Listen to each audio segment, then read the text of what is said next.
Halos magunaw ang mundo ng padre de pamilya. Nababalitan natin na sunod-sunod ang mga sunog tuwing tag-init. Maraming naitala ang ganitong insidente noong Marso at Abril. Maraming sunog na sumiklab sa mga ibang lugar, kabilang ang Taytay.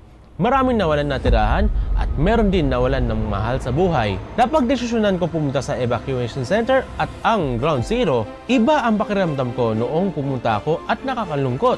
Tunghayan natin ang aking kwento tungkol sa kwento ng mga biktima ng mga nasunugan at aking karanasan tungkol sa aking pagtulong sa ating kababayan.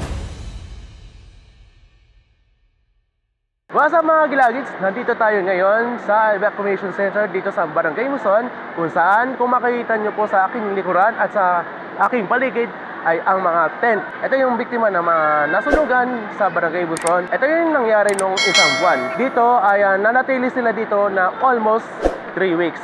Ibabagi ko sa inyo ang aking kwento kung paano ko sila natulungan kahit balit man ang halaga. Let me tell you a story. Kahit hindi sapat ang mga budget ko, nais ko matulungan ang mga kababayan natin na nasunugan. Bumili ako ng mga ilang grocery items na kaya ng budget ko. Ika nga nila, malit man o malaki, kahit papano, may maitulong ako sa kapwa. Kasama ko si Jello ng Team Maginoy at si Chong TV.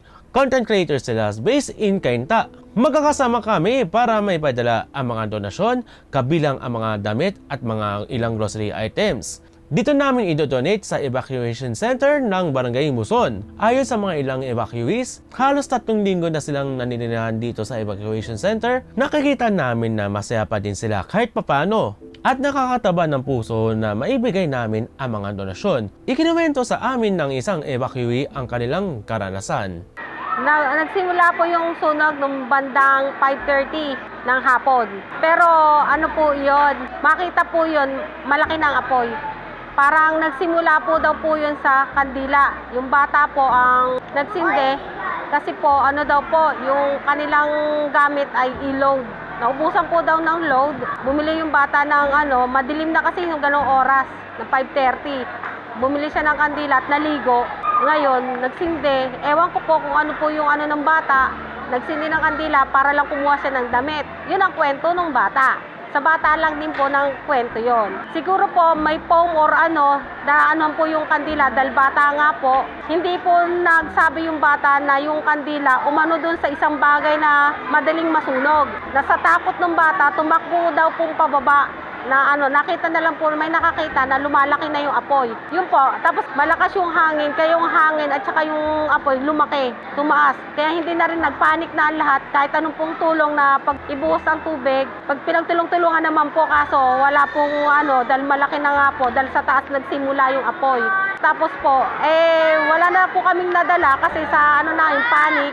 Ang na po namin, mailigtas namin yung mga sarili namin, kaya wala kaming nasalba. Yun po, ngayon, nung mga bandang madilim na po, pero tuloy pa rin po yung apoy, may nag-assist naman po yung barangay, nag-offer na dito kami sa cover court, tinulungan naman po kami, inasikaso naman po kami, binigyan po kami ng tent, inanuhan po kami ng pagkain, ng tubig, hanggang sa mga ilang oras, may na rin po ang kabilang bayan, tinulungan kami na nagbigay ng mga pagkain na naka-styro. Tapos po, kinabukasan, may tumulong na rin po kami. Iba-iba na pong tumulong sa amin. Nagbigay ng mga donation ng damit, ng kung ano-ano. Pero yung na yon, yung nangyaring yan, hindi na talaga namin makakalimutan yung trahedyang yun. Dahil kasi, syempre, na yan yung baga, isang masamang panaginip para sa amin lahat. Hanggang ngayon, dinadala pa rin namin.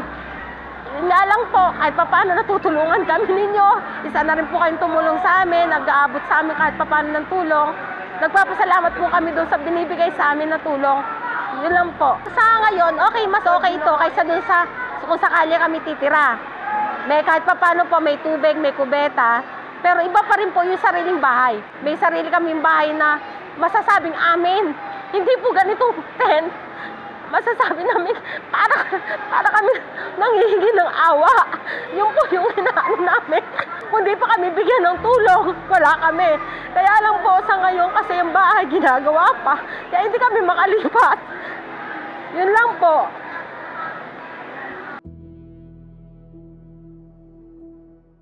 Pagkatapos ng evacuation center, binisita namin ang ground zero malapit lang sa barangay hall ng Muson. Nandito po tayo ngayon sa pinaka ground zero ng mga nasunugan dito sa Muson Pavilion Street. Nagtanong kami ng mga ilang residente doon. Ito kami, kaya wala kami maayang dahil ito na magtatatabi. Hindi, ganito sa lugar, normal yun. Biglang sabog ng ano nila eh, kaya wala nang ano. Mahirap nang bumalik sa loob dahil naglalaglagan na yung mga bubong, may apon. Face out lahat. Face out lahat. Ang ano na lang namin, atras-atras na lang eh. Nakikita namin ang bakas ng sunog ng kanilang materyales dito sa kinatatayo namin. Ginagawa na ang mga bahay para sa mga nasunugan, iba talaga ang pakiramdam ko. Ika nga nila, masarap sa pakiramdam na makatulong ako sa kapwa-tao kahit maliit man ang halaga. Sa tagal ko na gumagawa ng mga content, ngayon ko talaga naranasan na tumulong ako. Marahil ito ay conviction ng Diyos na nais kong matulungan.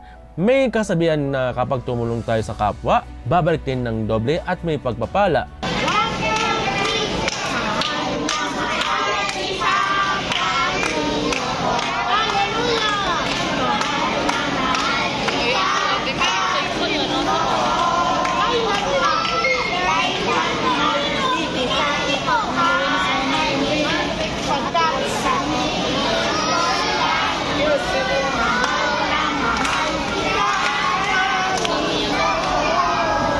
Gayunpaman, tuloy-tuloy ang kanilang buhay kahit nakaranas tayo ng mga ibang sakuna.